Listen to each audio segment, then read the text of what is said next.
Gordon Kaplan was the co-chair of an 1,000-attorney law firm in New York City. He seemingly had it all: money, power, and respect. But he threw it all away by paying Rick Singer $75,000 to fix the ACT scores of his daughter so that she could get into a top university. To understand how this man and over 50 others were caught attempting to manipulate the college admission system, you need to know about their crimes, Operation Varsity Blues, and their eventual punishments.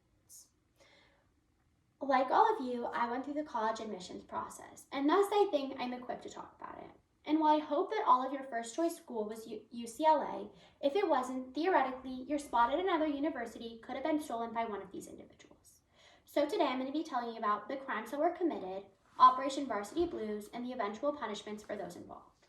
While all aspects of this scandal are important, the first you really need to know about are the crimes. The first crime that I'm going to be discussing is bribery, which is paying someone to do something that they're not supposed to do. Here, the best example of bribery is in the USC rowing cases. The USC rowing coach was paid to go to admissions and support the acceptance of students who were pretending to be but were not actually rowers. Despite USC's own involvement in the scandal, in an LA Times article written on March 12th of 2019, they actually claimed to be victims. Their belief that they're victims was elaborated on in a New York Times article written on March 14, 2019, that discusses bribery in this case.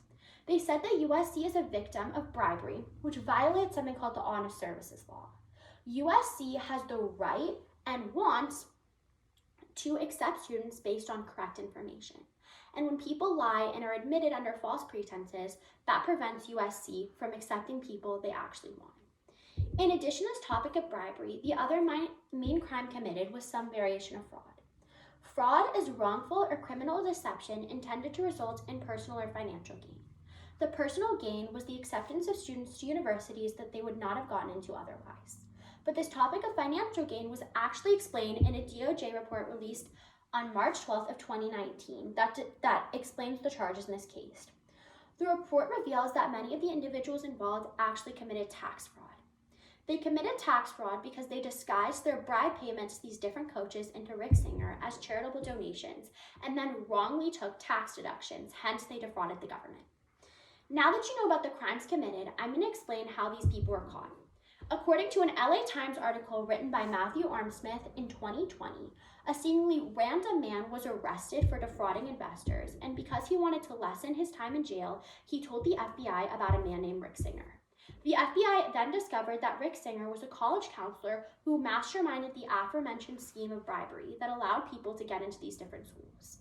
The FBI, once they knew this, started Operation Varsity Blues. Their first task was to confront Rick Singer, who, when confronted, immediately became an informant. And as an informant, he wore a wire and spoke with the families he'd previously conspired with and got them to admit to their crimes. Once the FBI had this information, they raided these different people's houses and all of them were arrested. Once arrested, these people were either set to plea or go to trial. The vast majority of defendants, 47, pled guilty and the rest went to trial. And they had very limited sentences. But interestingly enough, none of the kids who were involved in this scandal were charged with anything because technically what they did was not illegal, and some even stayed at the universities.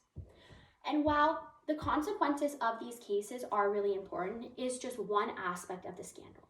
Today I told you about the crimes that were committed, Operation Varsity Blues, and the eventual punishments. And these topics are key in understanding what the college admission scandal was. Interestingly enough, the perpetrators of these crimes seemed to have it all, but they still wanted more.